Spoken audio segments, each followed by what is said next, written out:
No subject discipline can move forward aggressively unless they have an understanding of what has been discovered before. For turfgrass, that boils down to the Turfgrass Information File. What we do here in the Turfgrass Information Center is to support better science-based management of turfgrasses and turfgrass facilities. Students who study turfgrass, researchers who come up with new developments that will aid the industry, as well as the practitioners who maintain local golf courses, athletic fields, sports turf in general.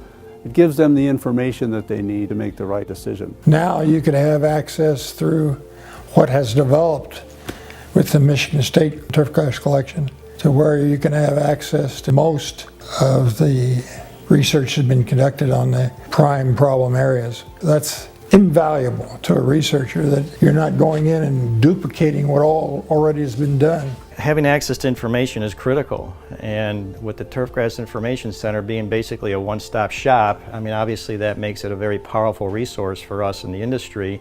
Over the years, it has been just a phenomenal resource for me to be able to access. If I have a need for information, there is no library in the world as significant as this one. The Turfgrass Information File is available worldwide through the internet, so virtually anyone can get at it.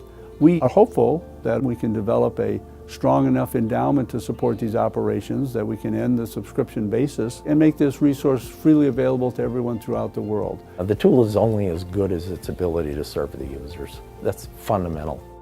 The Turfgrass Information Center is actually more powerful than Google because when you're specific to our industry, there's nothing more powerful than what's being developed within that system. As librarians, we kind of have this feeling that we like to make information freely available to people, not just to those who can afford it or afford access. So one of the real goals of this campaign is to get us out of the subscription basis altogether and just turn this on so that anybody in the world can come to us electronically and get access to TGIF. And that's one of the components that we're striving for is in a campaign to try to build the endowment. The reality is, if it's over 20 years old, unless someone took the time to scan that material and make it available, by definition it's not in Google. The bulk of the turfgrass materials nobody else is going to do, and that's going to fall to us to both index them in TGIF and digitize them.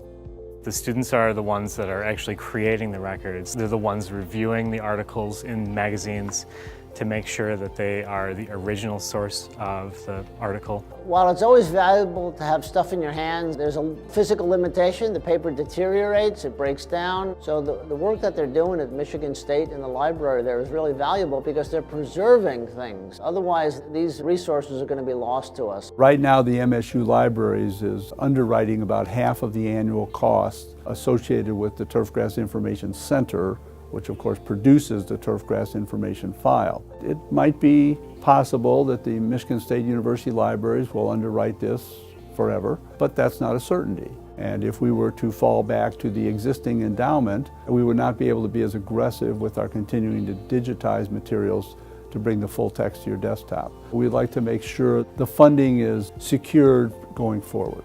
Our users are our supporters, are our donors, are the folks that also generate the literature, and we are the custodians of the print record, and going forward increasingly the custodians of the digital record. We really hope that whoever is watching this will consider making a donation to our endowment. This information is freely available around the world, things will be better. So we would hope people would seriously consider support. We would be glad to engage in conversations about how you might help us ensure that the Turfgrass Information Center moves forward in a stable manner in perpetuity, and that ensures that the Turfgrass Information File will always be there for people to use.